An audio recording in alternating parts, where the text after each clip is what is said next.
ബ്രഹ്മാവിന്റെ മാനസപുത്രന്മാരായ സനകൻ, സനാതനൻ, സനൽകുമാരൻ, സനാതനൻ എന്നിവർ മഹാവിഷ്ണുവിനെ ദർശിക്കാനായി വൈകുണ്ഠത്തിലെത്തുന്നു. എന്നാൽ അവിടുത്തെ കാവൽക്കാരായ ജയവിജയന്മാർ ബാലന്മാരായ അവരെ തടഞ്ഞു.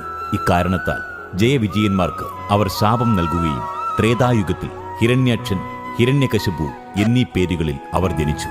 ഹിരണ്യാക്ഷനെ വരാഹാവതാരത്തിൽ മഹാവിഷ്ണു വധിക്കുകയും ഇതിൽ ക്രോധനായ ഹിരണ്യകശിപു ബ്രഹ്മാവിനെ തപസ് ചെയ്ത് വിചിത്രമായൊരു വരം വാങ്ങുന്നു. എന്റെ മരണം രാത്രിയോ പകലോ ആകരുത്, ആകാശത്തോ ഭൂമിയിലോ ആകരുത്, ദേവനോ അസുരനോ ആകരുത്, പക്ഷി മൃഗാദികളാകരുത്. ഈ വരം ബ്രഹ്മാവ് നൽകുകയും ചെയ്യുന്നു. ഹിരണ്യാസുരന്റെ പുത്രനായ പ്രഹ്ലാദൻ വലിയ വിഷ്ണു ഭക്തനായിരുന്നു. അത് ഇഷ്ടമല്ലാതിരുന്ന ഹിരണ്യൻ മകനുമായി വാക്തർക്കത്തിൽ ഏർപ്പെടുന്നു.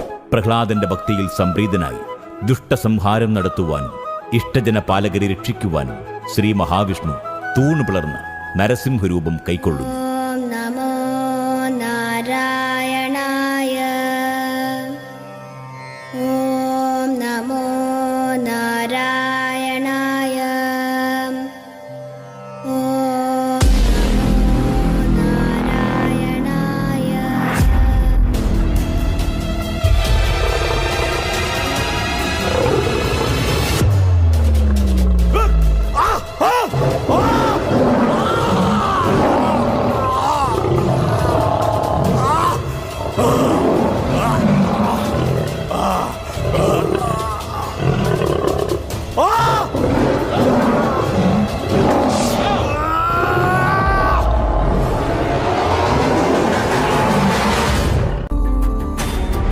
ഗംഭീരം മഹാവിഷ്ണു